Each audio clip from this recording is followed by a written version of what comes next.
Popular messaging app Telegram के CEO Pavel Durov की गिरफ्तारी के बाद भारत सरकार भी जांच शुरू करने जा रही है। सरकार जानना चाहती है कि क्या इस ऐप का इस्तेमाल क्रिमिनल एक्टिविटीज में हो रहा है, जिसमें एक्सटॉर्शन और गैम्बलिंग आदि शामिल हैं। यह जानकारी मीडिया रिपोर्ट से मिली है कि रिपोर्ट में दावा किया गया है कि अगर ये जांच में दोषी पाया जाता है तो भारत में टेलीग्राम पर बैन लग सकता है। फ्रांस में सीईओ की गिरफ्तारी के बाद भारत में लगातार टेलीग्राम ट्रेंड कर रहा है। आपने भी कहीं ना कहीं से ये खबर अब तक जरूर सुनी होगी कि टेलीग्राम क्या बंद हो जाएगा। तो चलिए इस वीडियो में पूरा मामला जानते हैं कि टेलीग्राम कब बंद होगा और अगर बंद होगा तो उसका रीजन क्या है।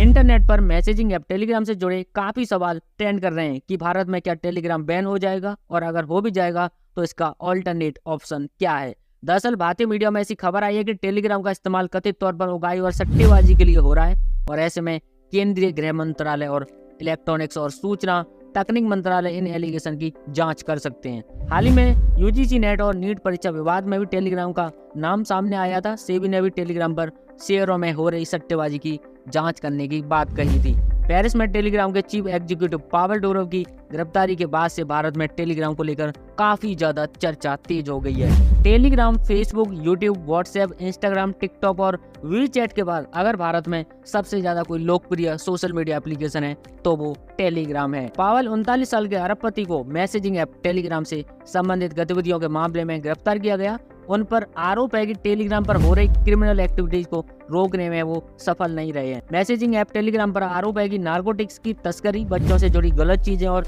धोखाधड़ी के मामलों की जांच में इस ऐप ने अधिकारियों के साथ सहयोग नहीं किया।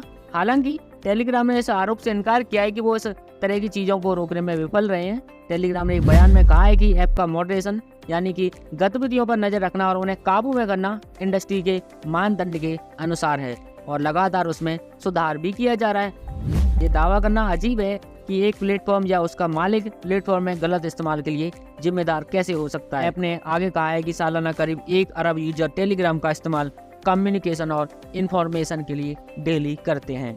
टेलीग्राम भारत में एक लोकप्रिय ऐप है और सीईओ की गिरफ्तारी के बाद भारत में इंटरनेट पर ऐसे सवाल आ रहे हैं कि क्या भारत में टेलीग्राम को बैन कर दिया जाएगा। टेलीग्राम को लेकर उस समय भी बहस छिड़ी थी जब यूजीसी नेट परीक्षा रद्द करने के बाद केंद्रीय मंत्री धर्मेंद्र प्रधान ने इस ऐप का जिक्र किया था।